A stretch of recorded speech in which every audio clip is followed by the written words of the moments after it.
Hi everyone, doctor Devika न्यूरोफिजियोथेरेपिस्ट है और आज मैं आपको एक पेशेंट के बारे में बताना चाहूँगी। मेरे पास एक 19 इयर्स का पेशेंट आते हैं एंड वो कहते हैं कि मेरी जो एंकल है वो बार बार ट्विस्ट हो रही है। अप्रॉक्सीमेटली 3 से 4 साल पहले हुई थी और फिर बार बार हर 6 महीने में हो जाती है, बट अब हर 15 दिन में हो रही है और अब अपने आप वो पेन बेटर नहीं हो रहा है। क्या रीज़न है कि कोई भी स्प्रेन या कोई भी लिगामेंट जो है वो बार बार ट्विस्ट हो रहा है, तो वो आज इस वीडियो में हम डिस्कस करेंगे।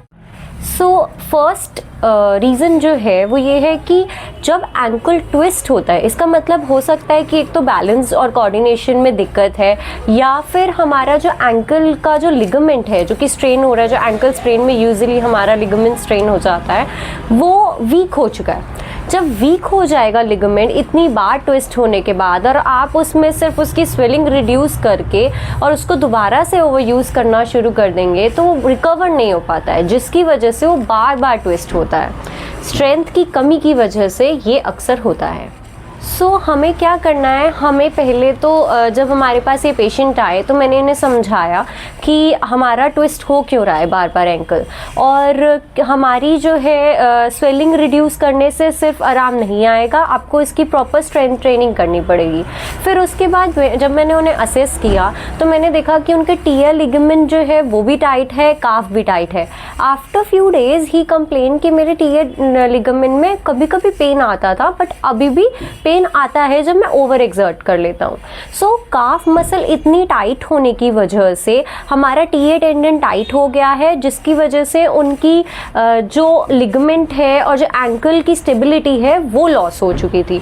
तो हमने सबसे पहले उनका स्वेलिंग रिड्यूस करने के लिए इलेक्ट्रोथेरेपी यूज़ किया, फिर एक्सरसाइज थेरेपी यूज़ करी, कुछ निडलिंग करी, स्पैस्मस किया और कपिंग करी। धीरे धीरे उनकी काफ मसल को रिलीज़ किया, काफ मसल को स्ट्रेंथन किया, टीए टेंडन को रिलीज़ किया निडलिंग करके, स्पैस्मस करके, और उसके बाद धीरे धीरे उनकी स्ट्रेंथ को गेन किया। और बात सिर्फ स्ट्रेंथ ट्रेनिंग की नहीं है, जब एक बार स्ट्रेंथ ट्रेनिंग कंप्लीट हो जाए तो उसके बाद हमें कंस्टेंट रहना है। ऐसा नहीं होता मसल की स्ट्रेंथ एकदम से बन जाती है, ऑब्वियसली नॉट। 5-10 दिन में मसल की स्ट्रेंथ नहीं बनेगी। एंड्योरेंस ट्रेनिंग में हम वेट ऐड करते हैं और स्ट्रेंथ ट्रेनिंग में हम ड्यूरेशन बढ़ाते हैं। तो स्टार्टिंग में जब स्पाज़म है तब तो हम ज़्यादा स्ट्रेंथ ट्रेनिंग नहीं कर सकते, तो जब स्पाज़म रिड्यूस हुआ, स्ट्रेंथ ट्रेनिंग शुरू हुई, तो my recommendation to him was कि आप ये स्ट्रेंथ ट्रेनिंग रोकिएगा नहीं, इसको धीरे धीरे हम हर वीक इंक्रीज़ करेंगे। चाहे वो एक्सरसाइजेज ऐड करके करें, चाहे हमारा वर्कआउट बढ़ा के करें, चाहे हमारा प्रिकॉशन लेके उसको स्टेबिलिटी प्रोवाइड करें। हम जब भी वो जा रहे हैं तो मैं उन्हें प्रिकॉशन के तौर पे बोल रही हूँ कि आप ज़्यादा देर खड़े नहीं रहिए, नहीं तो काफ और टाइट हो जाएगी। पैर को हैंग नहीं करना है, गाड़ी ज़्यादा नहीं चलानी है, लॉन्ग ट्रैवलिंग अवॉइड करनी है फॉर फ्यू डेज़, क्योंकि हमारा अगर रिलीज़ भी हो रहा है मसल और फिर आप प्रिकॉशन नहीं ले रहे तो मसल में स्ट्रेंथ नहीं है, तो वो दोबारा से स्वेल हो जाएगी या दोबारा से वो इंस्टेबिलिटी की तरफ जाएगी।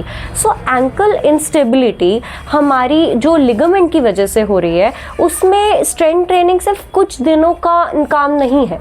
हम अगर उसको रेगुलरली एक्सरसाइज नहीं करेंगे फॉर फ्यू मंथ्स, तब तक वो प्रॉपर स्ट्रेंथ आएगी नहीं। उसमें 4 साल पुरानी चीज़ जो हर 6 महीने में एक बार ट्विस्ट हो रहा था, अब वो हर 15 दिन में हो रहा है।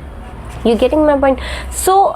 अब वो स्ट्रेंथ ट्रेनिंग कर रहे हैं, उसमें हमने वेट ट्रेनिंग भी करी, फिर हमने ½ kg का वो भी बांधा, फिर 1 kg 2 kg, एंड देन धीरे धीरे उनकी स्ट्रेंथ भी बढ़ी, वेट ट्रेनिंग से भी बढ़ाई और एंड्योरेंस भी बढ़ा।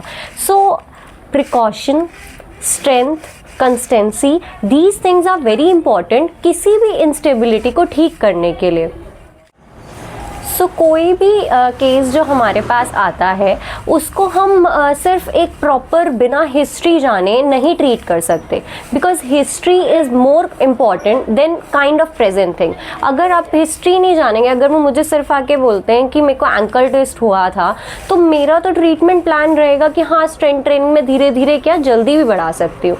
बट जब उन्होंने बताया है कि मेरी हिस्ट्री ऐसी है, तो मुझे स्ट्रेंथ ट्रेनिंग में भी बहुत धीरे धीरे करना पड़ेगा, बिकॉज बीच में भी उन्होंने बोला कि मैं ऐसे ही कपड़े पहन रहा था और ट्विस्ट दोबारा हो गया, थोड़ा सा ही हुआ बट मैं बच गया, इतना पेन नहीं आया मुझे। तो यही रीज़न है कि हिस्ट्री जाने बिना कोई भी पेशेंट की हम स्ट्रेंथ ट्रेनिंग नहीं प्लान करते या ट्रीटमेंट प्लान नहीं करते। These are the basic exercise जो हम एंकल स्टेबिलिटी में कर सकते हैं। मैं आपको दिखाती हूँ।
नेक्स्ट प्लीज,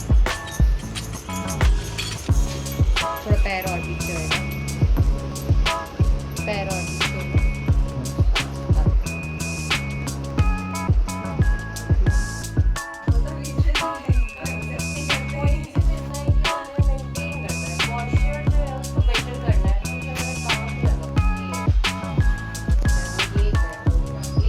कोई भी कंसल्ट करने के लिए या कोई भी केस को डिस्कस करने के लिए आप मुझे बेझिझक कॉल कर सकते हैं, मैसेज कर सकते हैं इस नंबर पे।